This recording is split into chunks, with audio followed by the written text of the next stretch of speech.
My hands are already rotten. Doesn't matter. I've rotted from the inside out. It's fine. Get really into gloves, Kate. Here's your opportunity. I was at work for a minute. Okay, here we go. No, I mean like the white lace ones. The Madonna era without the fingers. Yeah. I'm not fingerless gloves. We're getting you some. Okay, ready? Yeah. 3, 2, 1.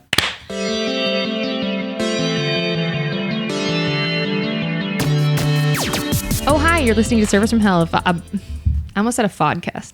This is already going great. Say whatever you want. Okay. What if I say it? What's up? You're listening to Service from Hell. This is Lisa Curry, and I'm out of words. That's it. That's all of it. That's a really good intro. This podcast is, oh God, I don't even remember the intro. We're not doing it because this is a bonus episode and who cares? I don't remember the intro. I literally just said platypus. I think there was like 3 different times, by the way, that you were reading words today and you were like, there was definitely at some point the word following and you were like, does that say following? As though it was like a mysterious misdirect. This is not what this is about. Okay. So I'm reining this in. Sure. We're not just telling secrets. Sure. I've got some tales. That's not what this is. I got some tales too. I hate you. Okay, I regret this. We're going to talk for 5 minutes and then this is over. So it's going to be over because I'm going to jump out the window. Okay, so, great. Yeah. Mm-hmm. So it is the end of March 2021 and the vaccine is now readily available and jobs are opening back up. Lisa's fully out of customer service because she's a real asshole. But there was a long period of time, as all of y'all know, because she's been on, she's a comedian. She's been on the podcast before. That's customer service. I think so. I think servicing them. Okay, I think it is. I mean, I've said that before. I think acting is. Yeah. Comedy definitely is. But we've been talking. We are in. Should I say the city? I don't know if it's like. Yeah. Is it weird to Pittsburgh. say it? Pittsburgh's great. It's beautiful, and you know what? Just like any city, there are streets you can't just go for a stroll down, or neighborhoods. And we found that out by going for a stroll down them, and we were like, we're hands-on travelers. We want to be in it.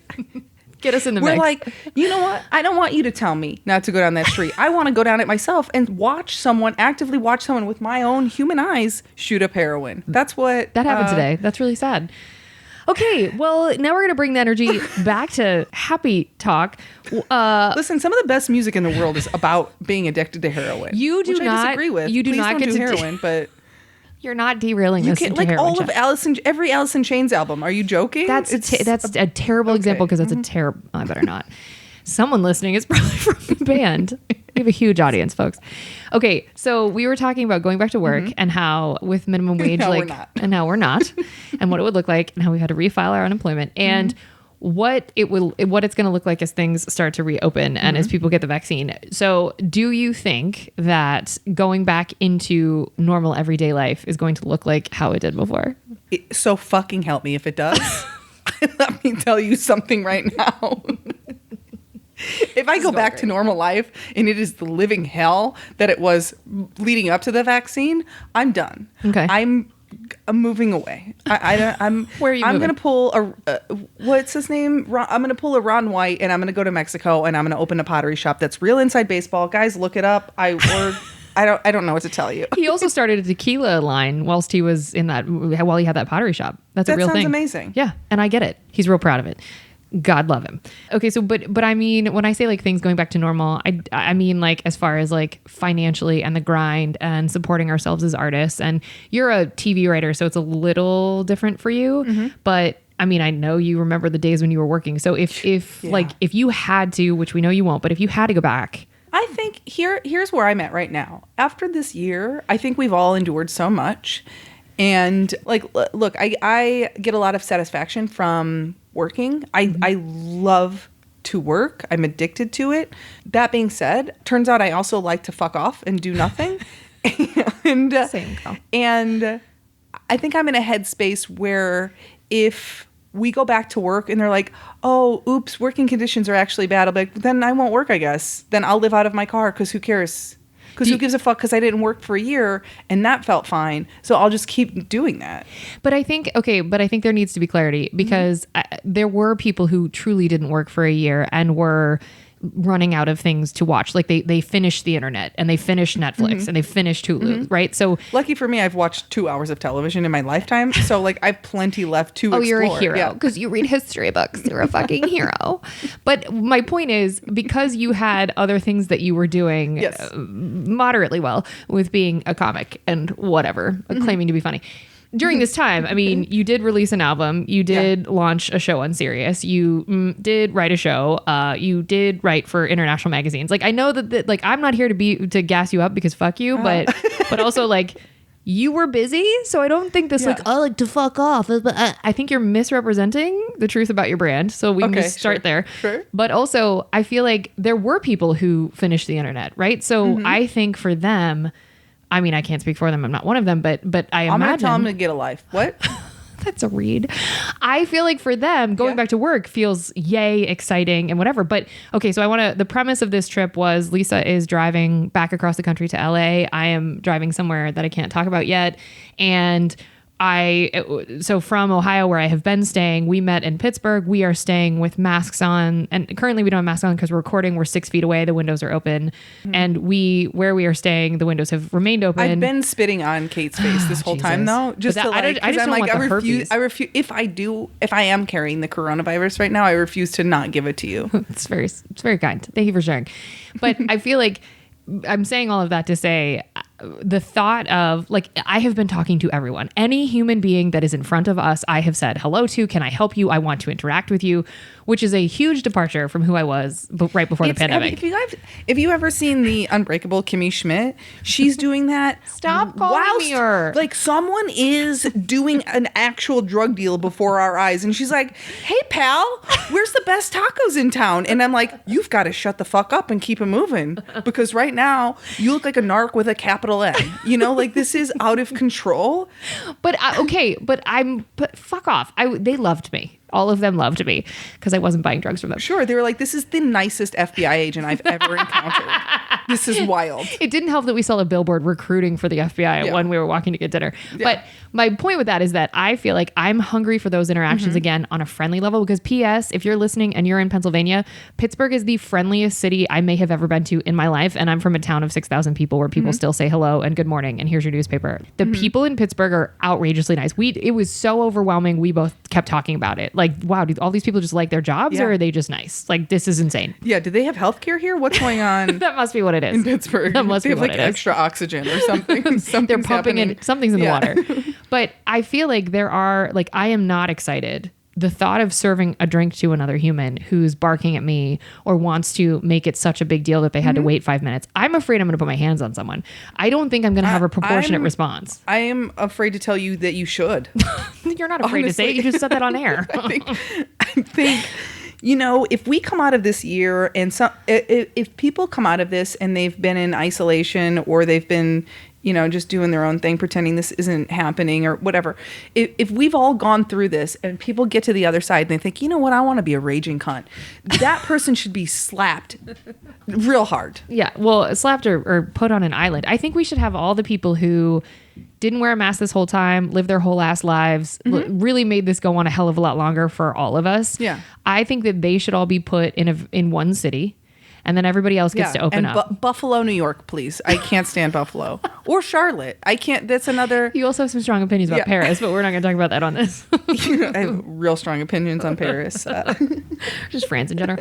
I think that, yes, I hope it doesn't go back to what it was, but also the thought of even just having to interact as like singing for my supper, the tips is all of it. No thanks. No, yeah, you're having an aneurysm right now, even thinking about it. I can't.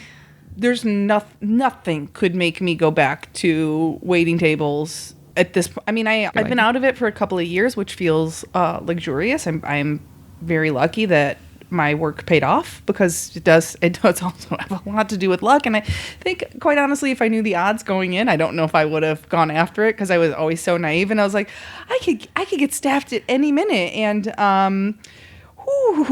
once you get in the room and you find out what the fucking odds are. And anyway, all of this to say, I can hardly muster the... What is that? A plane?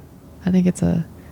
monster truck coming down the road. That's so fucking loud. What is that? Helicopter. Interrupting the recording to let you all know we are right next to multiple hospitals in not the best neighborhood in Pittsburgh, and there are multiple helipads around us. We have seen 5 landings today, so when it gets loud, it got loud right before I paused, and it is kind of still loud right now, but it's a lot better. Lots of emergencies. I'm sitting next to the window and I'm looking out of the window watching a helicopter land on a helipad. It's like comical. Yeah, and it's here comes another one. Can't wait. No, yeah, wait, it's definitely picking up. I can hear it. No, that's an entirely different noise. It's probably somebody being murdered. It's the fridge.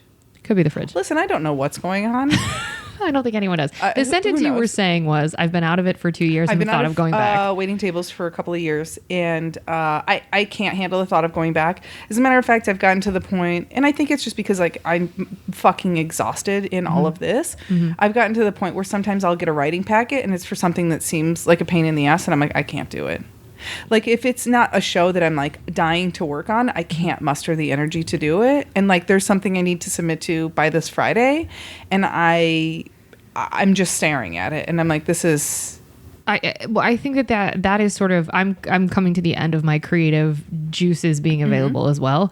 And so, look, some of getting back to real life, like this trip, even though we've had masks on the whole time, the windows have been open, we haven't interacted with other people except to wave and like me to get involved in drug deals or whatever. Like, apart from that, this has felt the most normal that I've felt in a year, and the most sort of life coming back in a year. And even this is stilted and tough. And there's also this very real thing where our brains are shutting down. Yes. I mean, like we're misreading words that we know. Yes. Like I didn't able to say words. Yeah. That's it. That's my whole sentence. We're not able to say words. I'm also sucking out a 40 of Modelo right now. So we're she actually is. It's we were like, we're gonna go grab a drink because we're cool people. And I think to be fair to us, I don't think there's any such thing as a well-lit street in this neighborhood, but we went down. Right. It was rural. It was quaint. Quaint. There was not a lot of people. It was the villagers. Weren't actively buying or using drugs. Yeah. Yeah. Yes.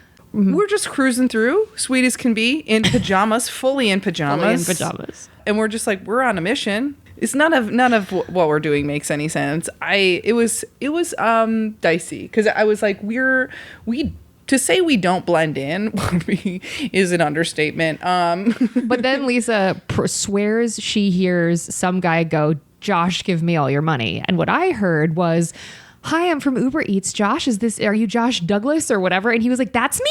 I didn't consciously hear that. I was like, that's what I'm about to hear right now. And I don't know where you came up with Josh. That's a word I didn't say to you. Okay, then that was the dude's name. The dude's name was Josh. And it was like, "Josh Douglas, I'm here with Uber Eats. Is this your order?" And Lisa was like, Lisa whispers to me, she's like, "I'm just talking to keep talking. I'm just saying nonsense so we can keep going." And I go, "It's not what you think it is. It's not what you think it is." And she was like, "Anyway, so Carol Burnett and Ellen and people in life." And I was like, "Okay, we'll just." You're just talking about straight up nonsense. And I'm just like, what can I comment? What can I talk about to make it glaringly obvious that we are not witnesses, nor are we narcs? We're no part of this. Do whatever you want to do. We're not calling the police. We're not the police ourselves. I know we look like it. We're like one of my favorite Twitter accounts of all time. He hasn't, or she, I'm not sure who runs it. They haven't updated it in a very long time, but it's at Not a Cop. And all of that's hilarious. The tweets are like, "Hey, fellow kids, what's going on with the fun drug supply? I want to have some party times." And like just bullshit like that. It's so fucking funny. I love when there's also like a thing whenever there's like undercover cops in New York, like waiting by turnstiles. It's like, first of all, they're in t-shirts, but they have bulletproof vests under them.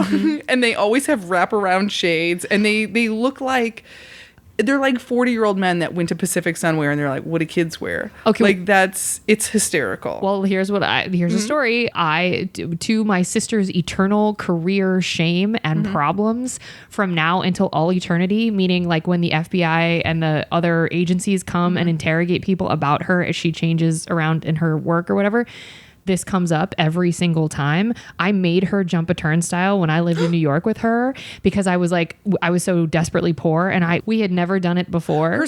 I gasped not at the thought of jumping a turnstile. I gasped because her sister is a high-powered lawyer, and I already know, like, having that on her record. If I'm assuming, yes, it's a problem. I'm assuming.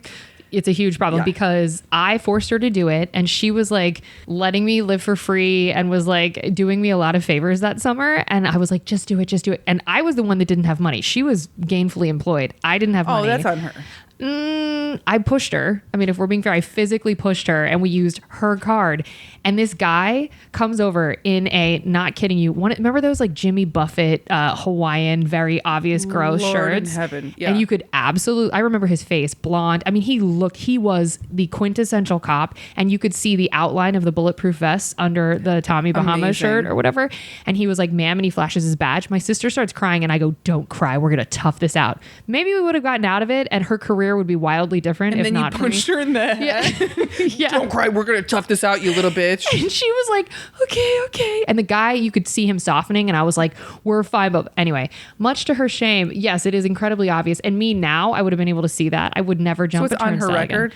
100%. I wouldn't do it just because I'm a fucking pussy. Well, it comes up and it's a big fucking deal. It was only like a $60 ticket or something like that, which is insane because I didn't have the $1.75 or $2.75, whatever it was.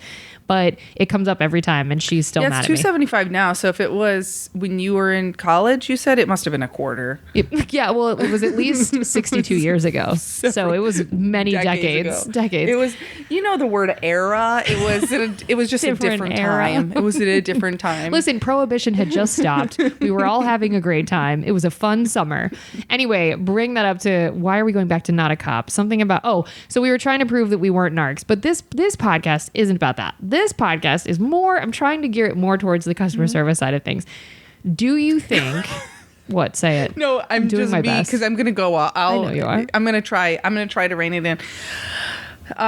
Do I think what were you going to say? She's hitting herself in the head because she didn't want to do this podcast. And I begged her. I was like, please, can we just do an episode where we're together in the same space?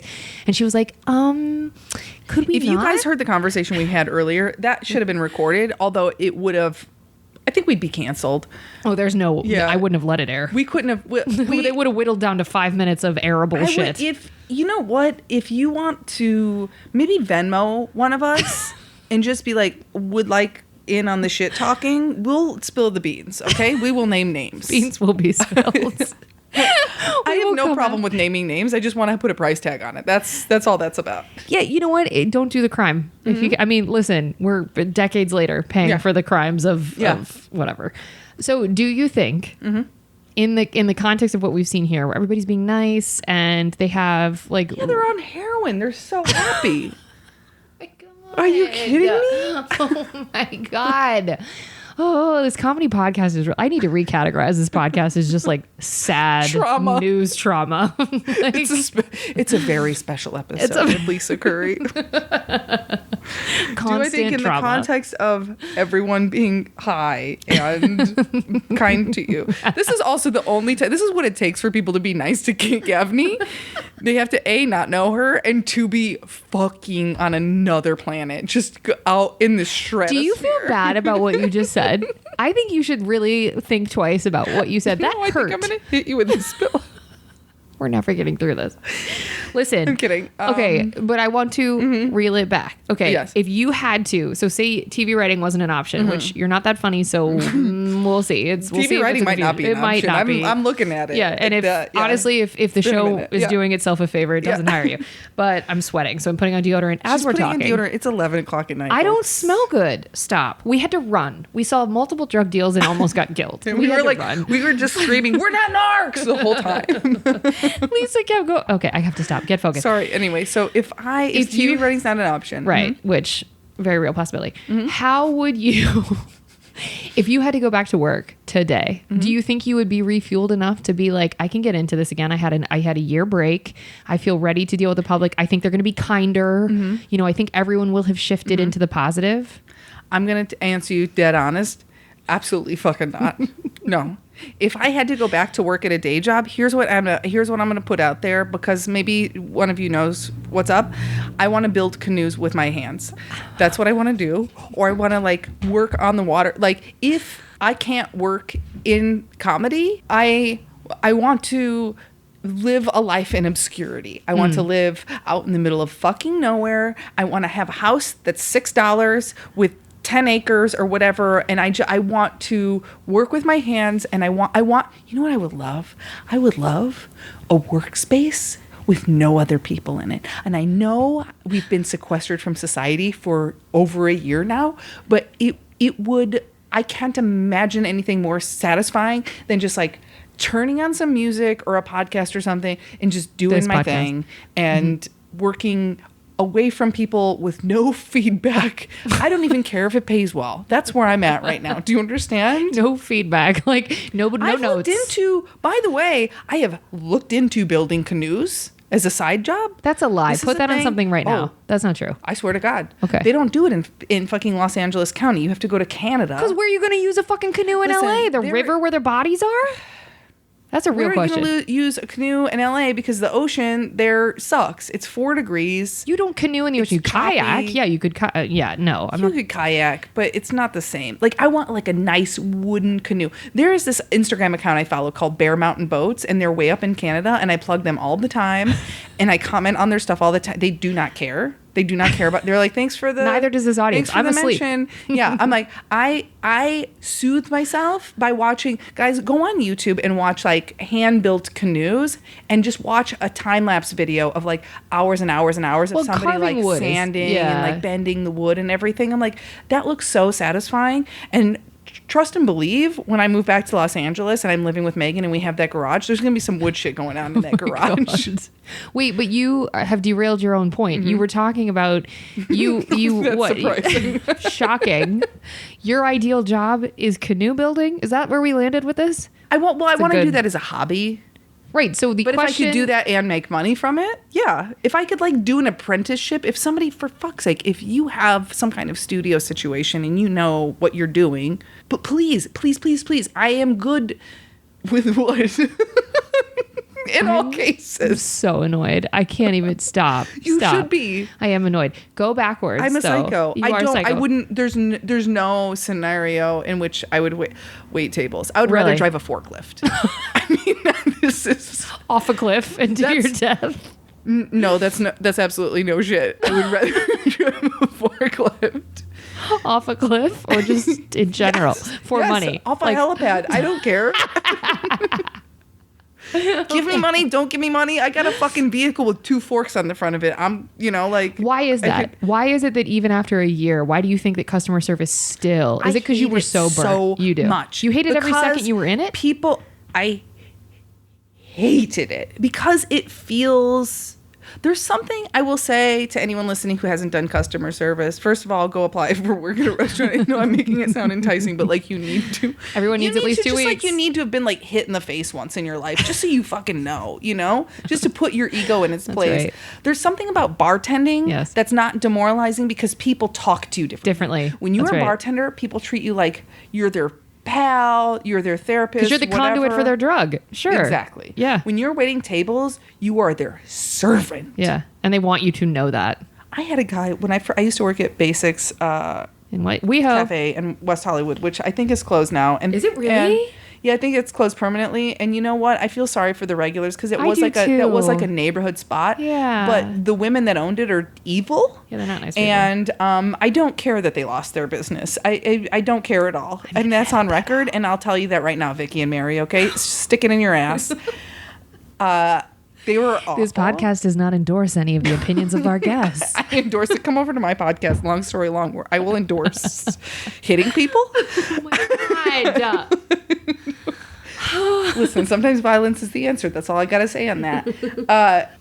One time when I first started working there, I was working like a breakfast shift and this guy ordered oatmeal. I don't know if you guys understand this, but the waitress is not the person making your fucking food. Wait, in most what? cases. Maybe if you're like in a real small diner in the middle of nowhere, then definitely, and she's also valeting your car. And that's a whole, and then on her break, she's roofing the building. Like it's a lot.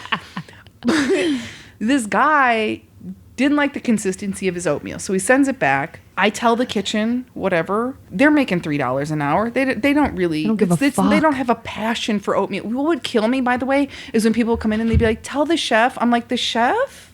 Chef, we're playing it fast and loose with that word. Are you absolutely kidding? So anyway, so the second time, he also didn't like the consistency of his oatmeal. And he Wait. It got remade? And then you bring it out the second time, and he's told this. He still doesn't. How like does one? I don't remember if it was too thick or too thin or something. He's a baby bear. What's the three bears? Whatever it is, Goldilocks. Fucking grow up. You know what? If the food isn't exactly to your liking, go home. Grow up. Go home. Because here's what happens: if the food's not exactly to your specifications, they take it in the back and they throw it away. No one is allowed to touch it. That's right. So you are wasting food, and that's on you. Okay? Unless you have an allergy to milky oatmeal, get the fuck out. So his oatmeal, the second time, is also not great. He shoves the bowl at me and he goes, he wanted thicker or thinner or whatever the fuck it was. And he goes, and don't fuck it up this time. Yowza. And I was like, no problem. And I went upstairs to my manager. I was like, hey, Michael, this guy just said this to me. And my manager was like, he was not an angry, we'll say he's not an angry man at all. And he turned purple with anger. Wow. And he came downstairs and he was like, you get out of here and you do not talk to my staff like that. But I'm just wow, he had your back. This is also, which is great, but it's also like, that's my first interaction for the day. That's 7 a.m. That's starting and the day. I'm there till 3 p.m.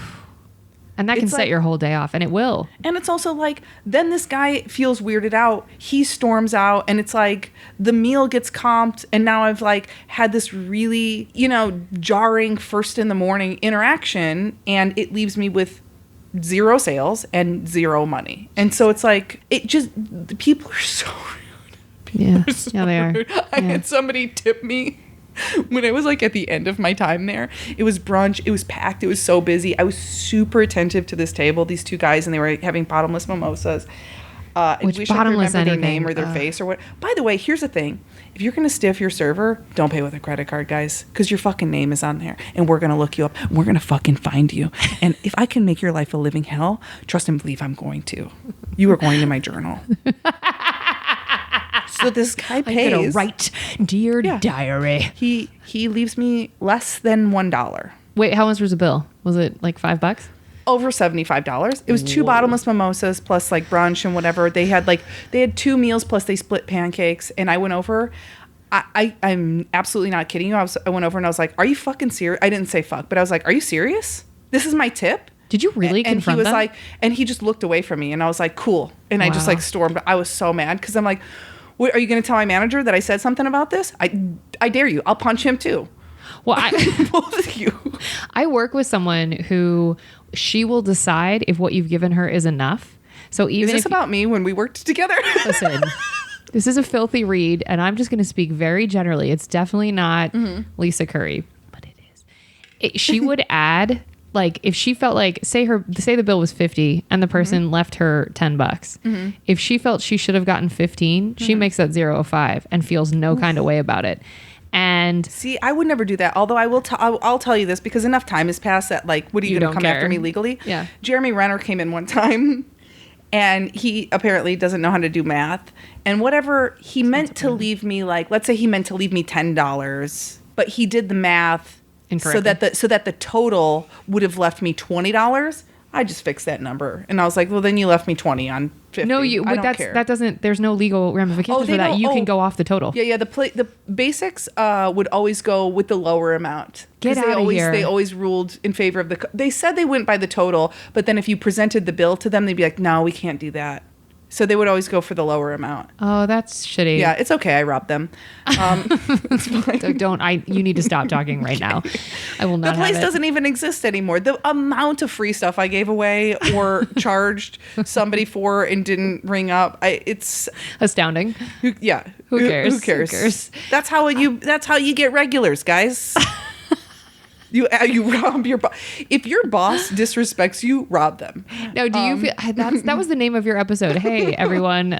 Lisa Curry, who hosts her own podcast that she mentioned. Long story long. By the way, I do mean companies. I don't mean if you work for an individual, that's not cool. Basics was an individual. No, Okay. they were a corporation. Oh, they were? They were incorporated. Mm-hmm. Oh, you're fine.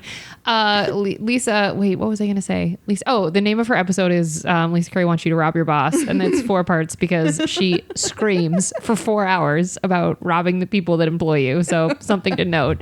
But I do feel like... Sorry, No, just go. a side note. So I wrote on Jim Jeffries' show, right? And human parents do not understand what I say. Human parents because like if you're in the dog entertainment industry and so are your kids, neither of you are humans. You're all lizards. So human parents, when their children work in entertainment, they just don't get it, and it's really sweet and endearing.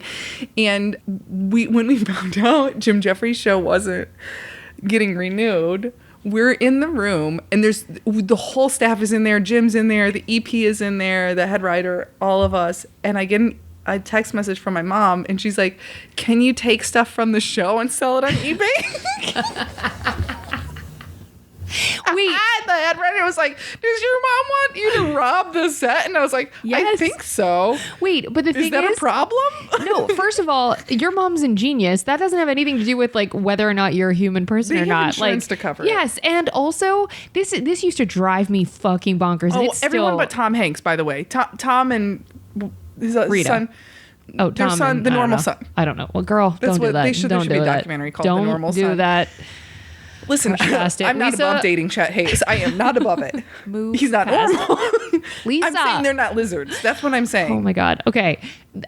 Oh, neither is Goldie Hawn and Kurt Russell's kid. I'll date him too. What used to drive me nuts and what still makes me crazy is that when fucking PAs want to come for background and be like, if I see you guys, we see you guys like stealing from fucking Crafty and like you guys are taking all the eggs and you're blah, blah, blah. I rob every single motherfucking Yeah. Crafty when I was doing background You should. because you're paying us $5 fucking an hour. Yeah. And if I need 3 hard-boiled eggs to get through my dinner, instead of making fun of that, why don't you look at the fucking system and be like, wow, are they that fucking poor? Oh, I'm Yeah.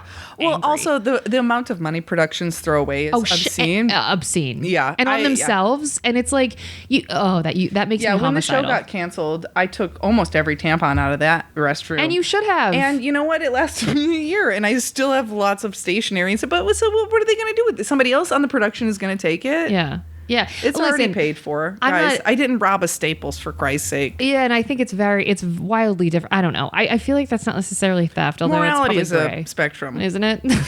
There is no black and white. Oh, we've derailed. Well, you told me you only had a half an hour. We're at 23 We can minutes. go a little bit longer. This is fun. Okay. Oh, good, folks. She's having Guys, fun I'm on the podcast. sipping on a 40 because she's of sipping Modelo on. here. She's literally sipping on a 40 of Modelo. Okay, so you would not go back to waiting tables. We've I would established not, that. under Okay. any circumstances. Okay. Now, Dire Straits, right? You were working on a show. Say you dream show of your life, whatever. I'm not going to make you say it, but say you're on that show, and literally that host dies and the network is like, we're getting out of late night, and there's no opportunities left in late night. Like every late night show is canceled. This is the way it is, whatever. You'll never work in TV. Would you wait tables then? I mean, there's no chance. This is a dystopian reality that No, you just set up a scenario where there's nothing I can fail at, because there's nothing that I actually want to succeed at. So then therefore there's nothing for me to fail at. I'm not waiting tables. Again, we're canoe building.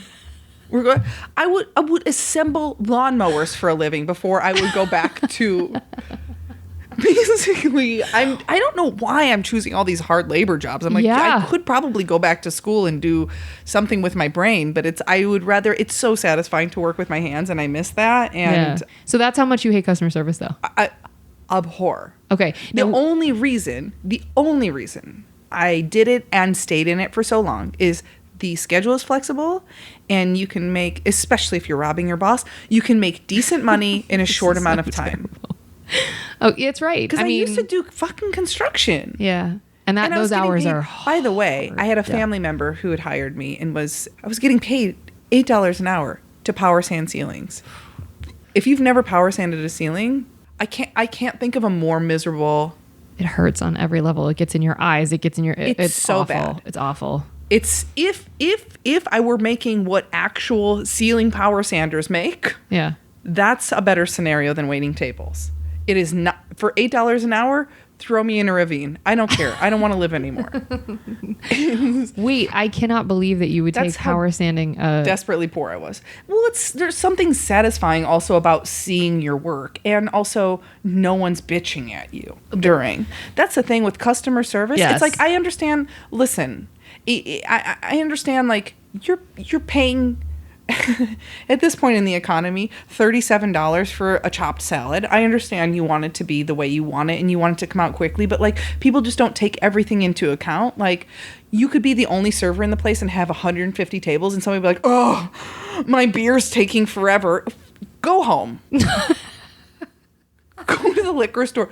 Kill yourself. Like, people I've just like totally lost it. Oh, you know what? I'm just remembered also, because I told you I added an extra tip on Jeremy Renner's thing, which you didn't add an extra. We've got a lot of mutual friends. And you dated a friend of mine. It's fine. You did not also add an extra tip. He did the math wrong. That's also, not. You need to be careful how you say that. I don't care that you don't know how to do math. I don't like. However it works out for me. You've got plenty of money. You can give me an extra $5, and should have tried to give me extra $5. Honestly, there was another time where there was like, I think it was like around the Grammys or something. There was this whole group of guys from London that was coming in. I think they were in town for some award show. And when I say whole group, I mean like 10 or 15 of them.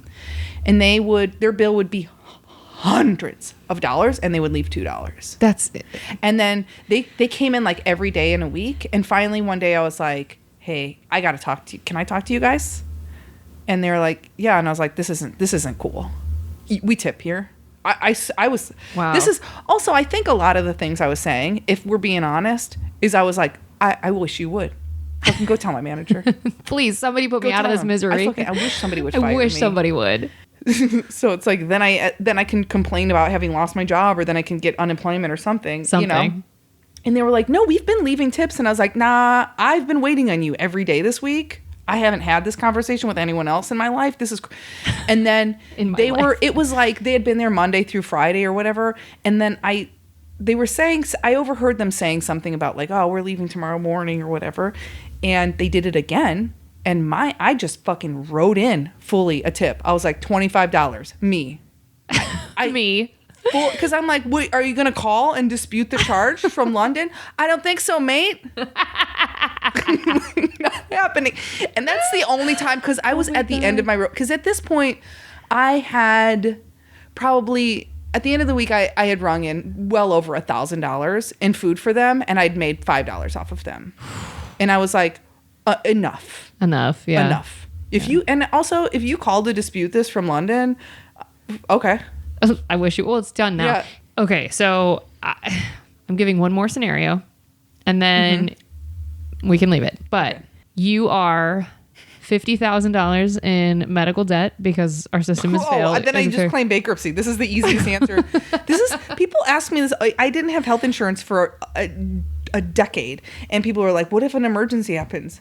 I claim bankruptcy. Do you think there's no scenario in which I'm paying $10, $20, $30, $40,000 of medical debt? It's not happening. So you really would claim, I mean, even though that would destroy your credit. Absolutely no. I wouldn't even think twice about it. I don't care, because I think it's morally reprehensible that you would get a bill like that in the first place. Agreed. You can fuck off so hard. I don't care if I'm never allowed to buy a house on principle. You should. That should be. I have so many things to say, but I don't want to ruin all your tags. And also, here's a tip, guys. I had a big medical bill years ago, and hospitals, when they get donations, that donation goes to cover people's bills who can't cover them. So what you do is you dispute it, and they will. And the person at the hospital told me this. When you dispute it, the first time around, every single person is denied, and it's a filtering system. Yeah, that's right. And then when you come back at them and you appeal, they will more than likely wipe. My bill was entirely wiped, and it didn't ding my credit or anything. Also, a friend of ours, who I won't say their name on here, her husband had to go to he had like some kind of surgery or something. They get like a $16,000 bill, and she calls me and she's like, "I don't know what we're gonna do," but we're like just talking about what. She wasn't like calling me for financial advice. No one is calling me for financial advice on record, because my advice is blow your money. You could die at any minute. Fucking rob your boss, blow your money. Maybe save $5, but like that's it. So So she's like, I don't know what we're going to do. So I tell her this same thing I told you. They do it. They're denied. They appeal. The hospital comes back and they're like, how's $1,200? For the total bill? $16,000 to $1,200. It's a racket. Okay. That makes me sad. Mm-hmm. But even that, so bankruptcy before customer service. Absolutely. What is it? Okay. You described to me a scenario. No way I'm chipping away at $50,000 in medical debt. Describe to me a scenario that you would go back to customer service in. If I owned a bar. Interesting. How so? Because it's a different power dynamic. Sure. You're the owner. Is that what you think? Oh, you want to say something to the manager? Get the fuck out. Don't ever come back. Is that really what you think is the biggest issue, is the power dynamic? Because you mentioned that earlier with the bartenders. Really? Because the way people treat waitstaff is unbelievable. Abhorrent. Yeah, it's abhorrent. And it's also like, sometimes people are nice to the waiter and then the non-white busser comes around and they are not kind. Yeah, and so that is real disgusting. It's like being mean to an old person or a child. You're like, really? This is literally just because you can. That's all it is. Because you can. Because what are they going to do? Yeah.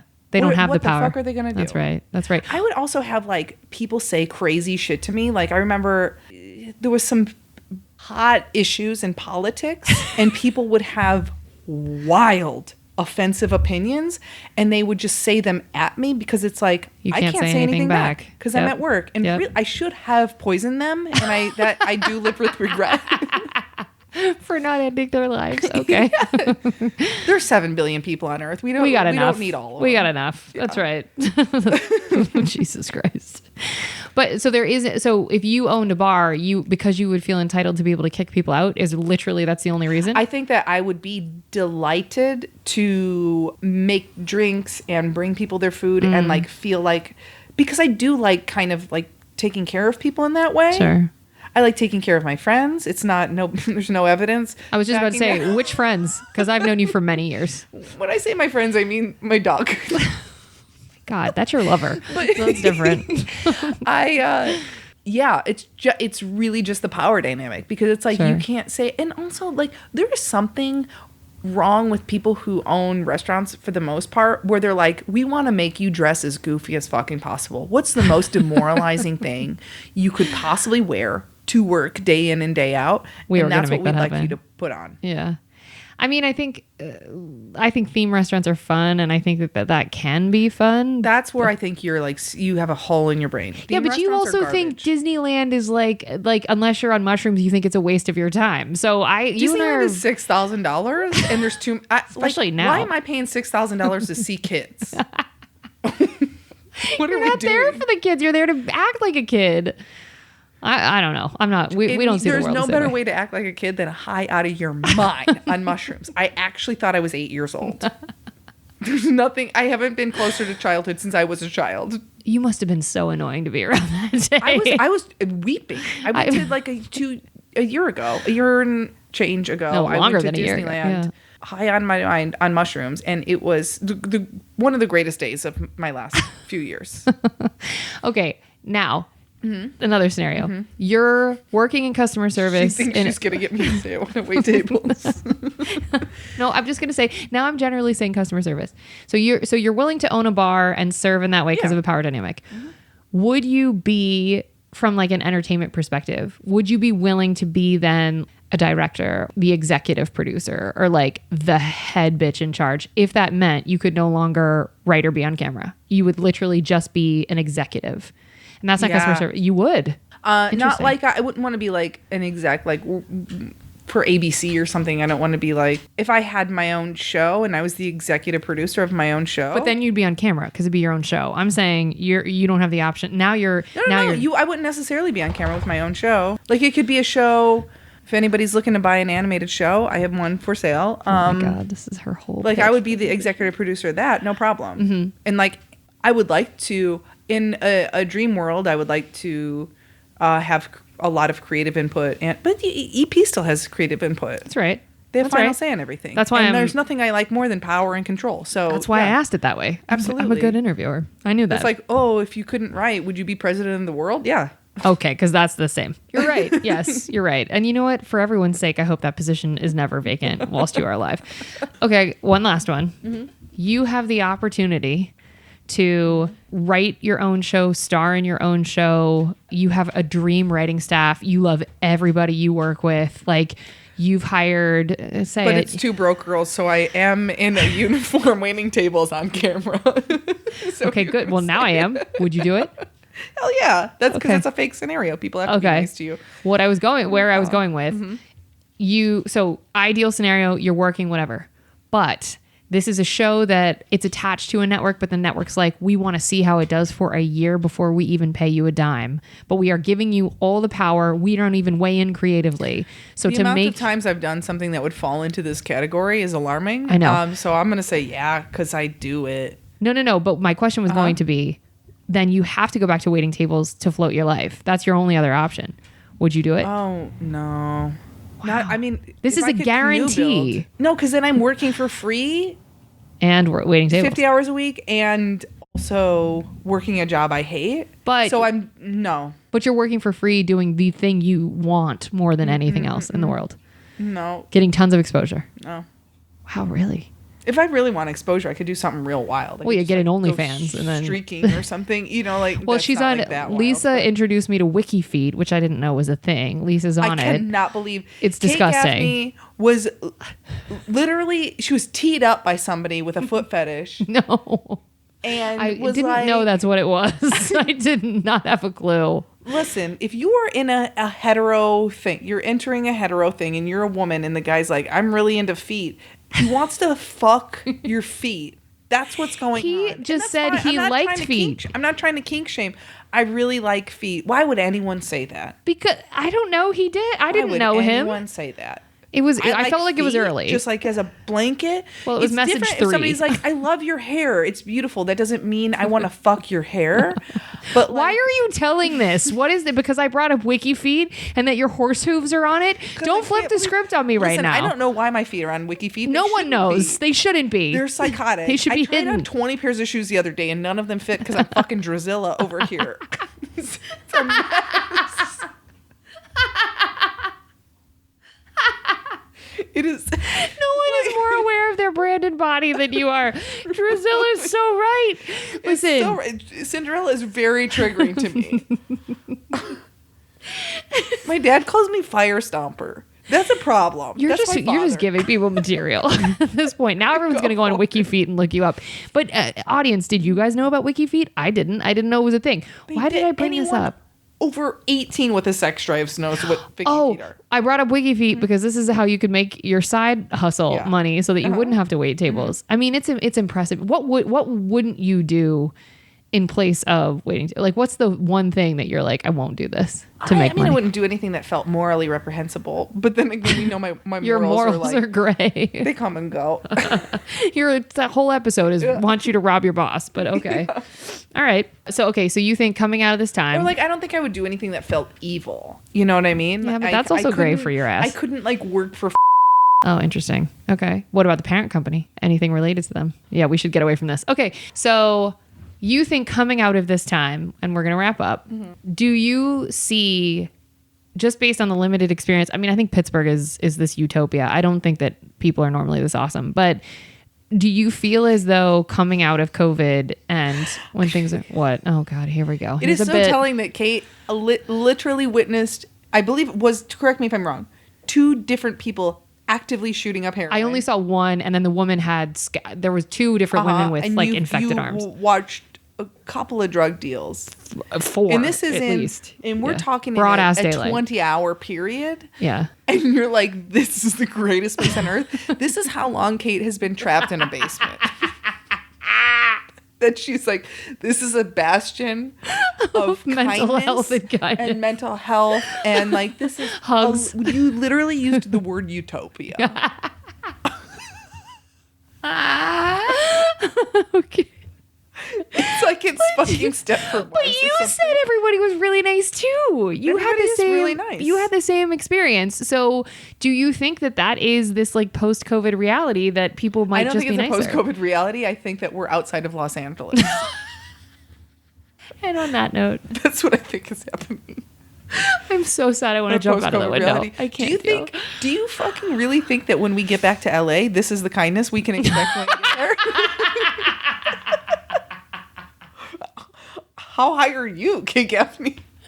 Because if that's your expectation, I'm going to go ahead and let you down right now. Right now. I'm about to get deflated immediately. It is not happening. Yeah. I think you're right. Oh, that makes me so sad how real that is. All right, well, LA's coming for that ass. I mean, look, rent, they're having a negative population growth right now, so rent is, anyway.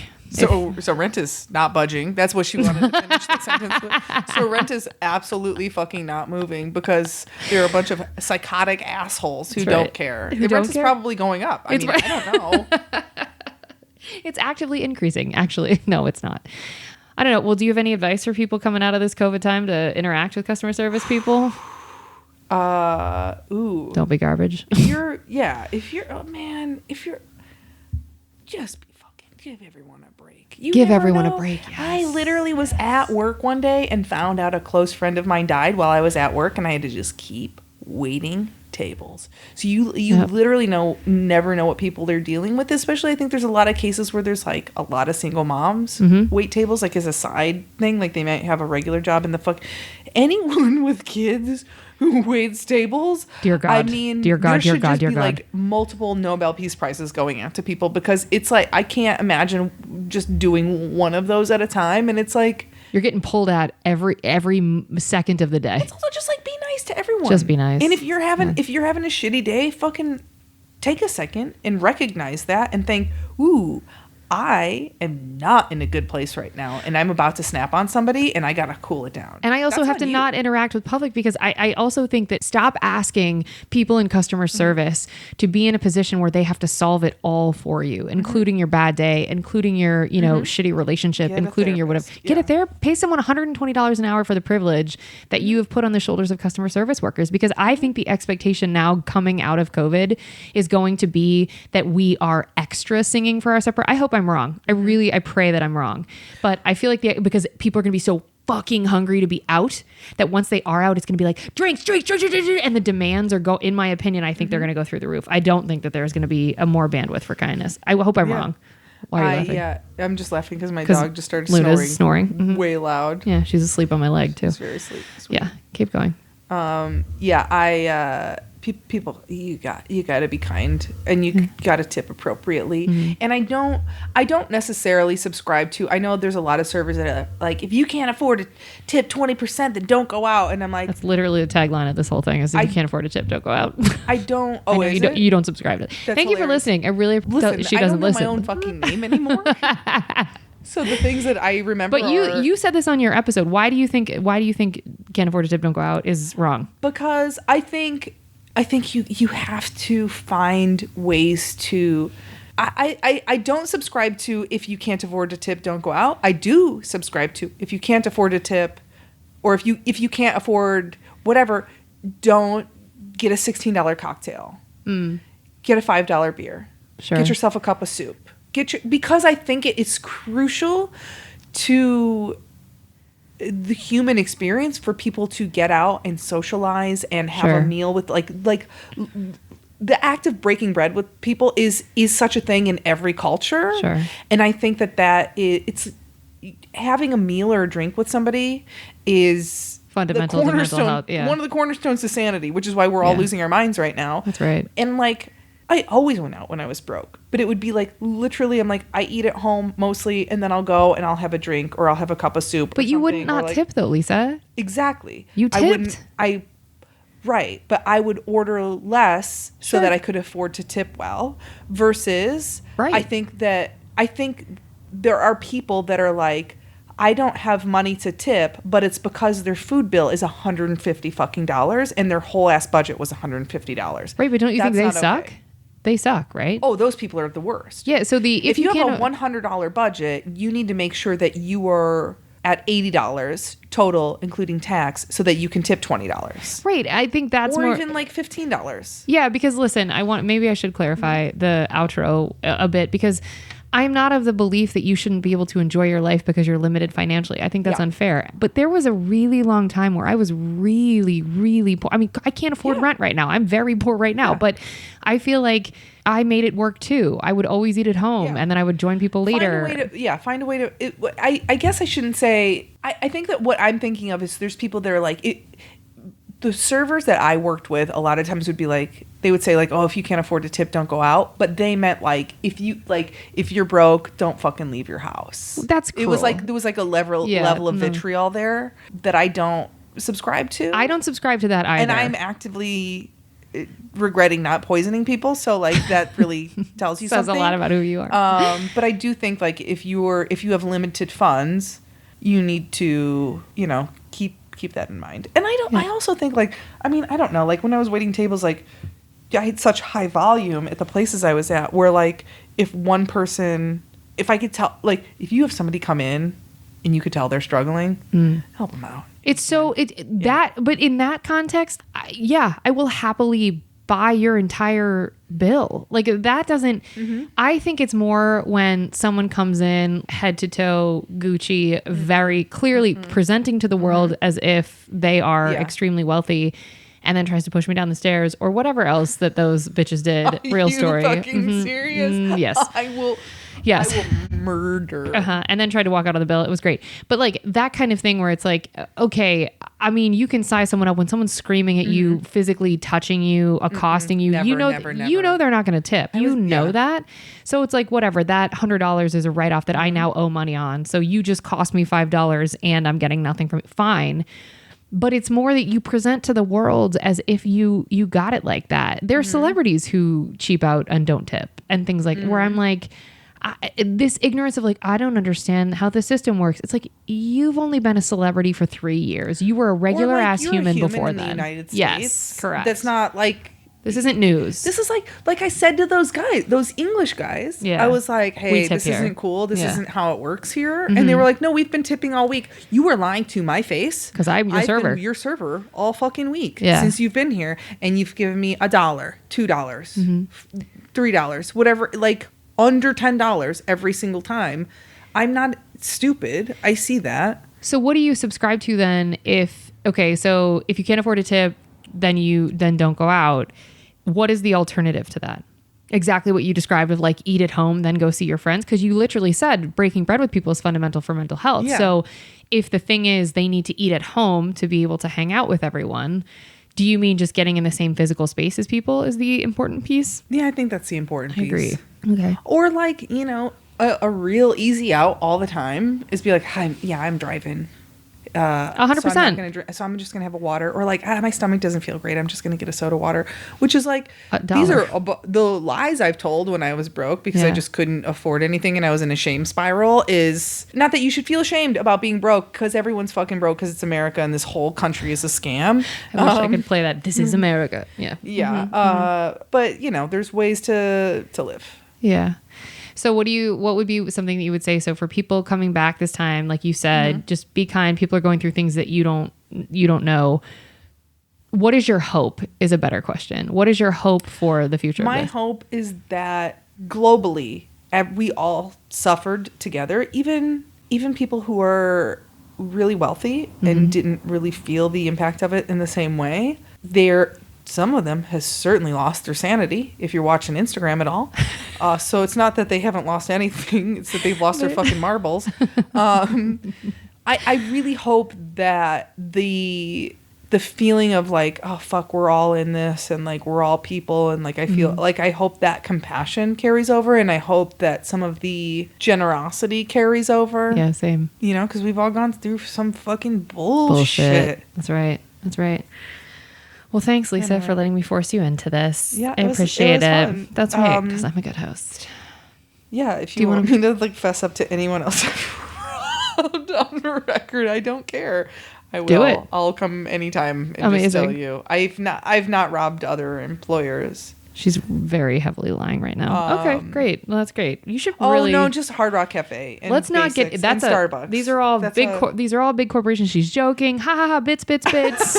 Again, the opinions expressed here do not necessarily reflect the producers, hosts, shows. Jesus Christ, we're derailing. So I think the Modelo is kicking in on Lisa. And so, do you want to plug? So Lisa has a podcast. Oh yeah, I have a podcast. It's called Long Story Long. It's just me bullshitting with the cool people about how they got to where they are in their career, and like I think it's a fun time, so you should check it out. It's on iTunes and a bunch of other stuff right now. Cool. And then on April, which day? April 26th. That's her birthday, right? Carol Burnett. I'm talking Oh about. yeah, that's when our serious episode drops. And that's on April 26th on She's So Funny Network, which is channel 771. It's on Sirius XM She's So Funny, channel 771. So it's going to air sometime on the 26th, and I wish I remembered the times. I don't remember. We'll say noon and 8 p.m. Just leave your shit on all day. Just leave it on all day. Worst It'll be case on... scenario, you hear some tracks from my album, okay? Yeah, facts. And it'll be, it's a Carol Burnett Appreciation Hour with another comic named Pamela Waltz, and we have a really good time, and it's funny, and I mean, Lisa's on it, so it's moderately funny, but like I do the heavy lifting, if we're being honest, so Thank God I was on it. Yeah. And yeah, so listen out for that. That'll air April 26th, and we think another date, right? Not just and the 20th. And the 30th. And it will also be available on demand, so look for that. It's the Carol Burnett Appreciation Hour. Lisa Curry's the host, and she's got her podcast she mentioned. How can people find you on the socials? Ooh, you can find me on Twitter at Lisa_Curry, and on Instagram at Olympian Lisa Curry. That hesitation you like is. I said it like that? Yeah. Why'd you put your head all the way back as away from the mic as possible? That's great. You work with audio. I was thinking about throwing out my address as well, and then I was like, no, pump the brakes. Actually, Here we I go. have a P.O. box, so it's fine. You can send me something at P.O. Box 1102, Los Angeles, California, 90078. Send me anything. People send me all kind of weird stuff. People do send you a lot of weird shit. That's why I've never given out my P.O. box. If you have like any random like bones or something you found, I'm really into that right now. I'm in a bone phase. You've been in a bone phase since I've known you. I've known you for a decade. Are you kidding me? You've been in a bone phase. This isn't new. Dear God. All right, folks. Well, thank you so much for listening. We are really excited for this next chapter post-COVID. We are looking forward to getting back and interacting in the world in a healthy way and, all being vaccinated, hopefully. Not just in an unhealthy way. We can't go back to life the way that it was before because the way that it was before wasn't working. So let's forge ahead and start something new and be nice to people in all walks of life, but particularly customer service, because it's a lot harder than you think it is. And remember, folks, it's a living hell. The mantra for this used to be, if you can't afford a tip, you can't afford to go out. So don't be garbage and be good to people. It's easier that way. But we're going to change it. We're going to change it. If you can't afford a tip, get soup. I'm going to say it. Nobody's taking a hit on a $5 cup of soup. That's right. Okay. So remember, folks. If you can't afford a tip, walk out of your check. The new drop. This is the new drop for this whole... The podcast is a new drop. Great. That's great. That's the new thing. Walk out on your bill. It'll get comped. Thanks, folks. Good night. Bye. You're an asshole, Lisa. I don't walk out on your bill. It'll get comped. Are you fucking serious, bro?